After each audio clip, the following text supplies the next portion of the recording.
باللہ من الشیطان الرجیم بسم اللہ الرحمن الرحیم۔ اللہ تعالیٰ عز و جل کی حمد و ثنا۔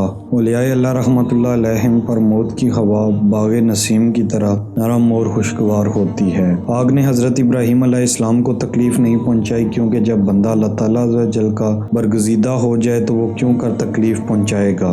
حق کے حصار سے دینداروں کو شہوت کی آگ نہیں جلاتی اور سرکشوں کو زمین کی تہہ میں لے جاتی ہے، یہاں تک کہ دریائے نیل سے موج بلند ہوتی ہے اور حضرت موسیٰ علیہ السلام اور ان کے ساتھیوں کو پہچان کر فرعون اور اس کے ساتھیوں کو غرق کر دیتی ہے۔ زمین کو جب قارون کے بارے میں حکم پہنچتا ہے تو زمین قارون کو اس کے خزانے سمیت خود میں کھینچ لیتی ہے۔ مٹی اور پانی پر حضرت عیسیٰ علیہ السلام نے دم کیا تو اس نے بال اور پر کھولے اور پرندہ بن گیا۔ بس جب تمہارے منہ سے اللہ تعالیٰ عز و جل کی حمد و ثنا نکلتی ہے تو اللہ تعالیٰ عز و جل اس حمد و ثنا کو جنت کا پرندہ بنا دیتا ہے۔ مقصود بیان۔ مولانا محمد جلال الدین رومی رحمۃ اللہ بیان کرتے ہیں کہ اللہ تعالیٰ عز و جل کے نیک بندوں کی موت ایسے ہوتی ہے جیسے ٹھنڈی ہوا کا جھونکا۔ اللہ تعالیٰ عز و جل کے نیک بندوں پر جب موت طاری ہوتی ہے تو وہ اسے باہوشی قبول کرتے ہیں۔ نیز اللہ تعالیٰ عز و جل کی حمد و ثنا بیان کیا کرو، تمام تعریفیں اسی کے لیے ہیں۔ جو اس کے صحیح معنوں میں تعریف کرتا ہے وہ اپنے شایان شان اسے عطا کرتا ہے۔